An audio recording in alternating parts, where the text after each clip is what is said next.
అందరికీ నమస్తే అండి. పిఠాపురం నియోజకవర్గంలో పవన్ కళ్యాణ్ గారు పోటీ చేస్తున్నారు. ఆ నియోజకవర్గం ఇప్పుడు ప్రెస్టీజియస్, చాలా ప్రతిష్టాత్మకం అయిపోయింది. అక్కడ వైఎస్ఆర్ కాంగ్రెస్ పార్టీ అన్ని రకాల అస్త్రాలు సంధిస్తోంది. సామాజిక అస్త్రంగా ముద్రగడ పద్మనాభం గారిని దించారు. అలాగే ఫైనాన్షియల్ అస్త్రంగా మిథున్ రెడ్డి గారిని దించారు. అలాగే పొలిటికల్ అస్త్రంగా ఒక్కో మండలానికి ఒక్కొక్క మంత్రి స్థాయి వ్యక్తిని ఇన్ఛార్జిగా పెట్టారు. అలాగే ఒక మహిళ సెంటిమెంట్ కోసం ఒక మహిళను పెట్టారు. అలాగే పవన్ కళ్యాణ్ గారి పేరుతో ఉన్న మరో నలుగురిని పోటీలో దించారు. అంటే ఎంత ఫోకస్ పెట్టారనేది చూడండి, ఎన్ని తెలివితేటలు ఉపయోగించారు, ఎంతగా టార్గెట్ చేశారనేది చూడండి. సో పవన్ కళ్యాణ్ గారిని మళ్ళీ గెలిపించకూడదు. ఆయన గత ఎన్నికల్లో పోటీ చేసిన 2 చోట్ల ఓడిపోయారు.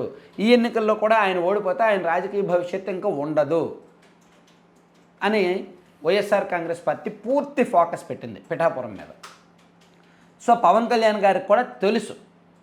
అక్కడ అయితే వాళ్ళు 1,00,000 మెజారిటీ అన్నారు, కానీ 1,00,000 కాకపోయినా ఒక 30-40 వేలు వస్తుందనే నమ్మకంతో జనసేన పార్టీ శ్రేణులు ఉన్నారు.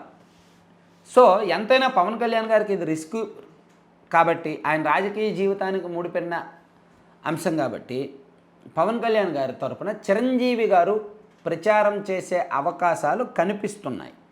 ఇది నాకు ఒక సోర్సు ద్వారా వినిపించిన రూమర్ మాత్రమే.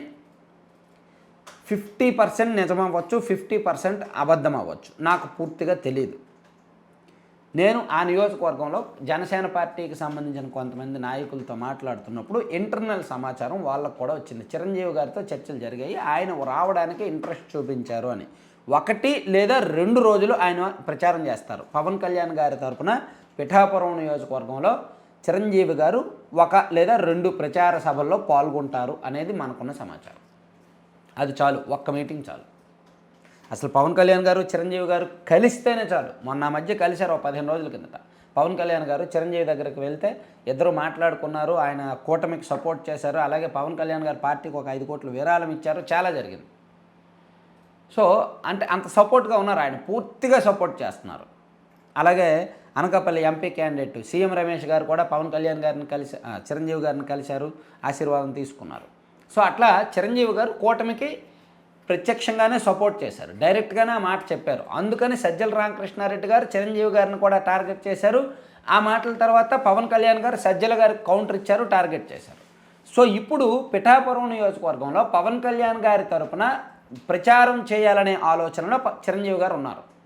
ఆయనకు ఏమీ పొలిటికల్ ఇంట్రెస్ట్ దీనిలో లేదు, కేవలం తమ్ముడు కోసం మాత్రమే, కేవలం కూటమి కోసం కూడా అనుకోకర్లా, తమ్ముడు కోసం, పవన్ కళ్యాణ్ గారి కోసం మాత్రమే అనుకుంటున్నారు. లేదా రామ్ చరణ్ అయినా పంపించే అవకాశం ఉంది. రామ్ చరణ్ అయినా సరే ప్రచారానికి రావడానికి ఇంట్రెస్ట్గా ఉన్నారు. రామ్ చరణ్ గతంలోనే ప్రకటించారు, బాబాయ్ కోరితే నేను ప్రచారం చేస్తాను, నేను ప్రచారంలోకి దిగుతాను అని చెప్పారు. సో నాకు తెలిసినంత వరకు చిరంజీవి గారు ప్రచారానికి వచ్చే అవకాశం ఉంది. ఒకవేళ చిరంజీవి గారు వస్తే మాత్రం ఆ ప్రభావం రాష్ట్రంలో ఇతర నియోజకవర్గాల మీద కూడా పడుద్ది. జనసేన పార్టీ పోటీ చేస్తున్న ప్రతి నియోజకవర్గం మీద పడుతుంది. కాపు సామాజిక వర్గం ఓట్లు ఎక్కువగా ఉన్న ప్రతి నియోజకవర్గం మీద ఉంటుంది. చిరంజీవి గారు పిఠాపురంలో 1-2 రోజులు మీటింగుల్లో పాల్గొని ప్రచారం చేస్తే చాలు, దాదాపుగా 30-40 నియోజకవర్గాల్లో ఆ ప్రచార ప్రభావం ఉంటుంది. ఎన్నో కొన్ని ఓట్లు చిరంజీవి గారి అభిమానుల ఓట్లు కావచ్చు, లేదా కాపు సామాజిక వర్గ ఓట్లు కావచ్చు, ఏ ఓట్లైనా సరే ఎంతో కొంత కలిసి వస్తాయన్నమాట. అది కూటమికి మంచిదే, పవన్ కళ్యాణ్ గారికి మంచిదే.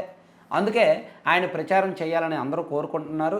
సో అందుకే ఆయన ప్రచారం చేసే అవకాశాన్ని అయితే పరిశీలిస్తున్నారు.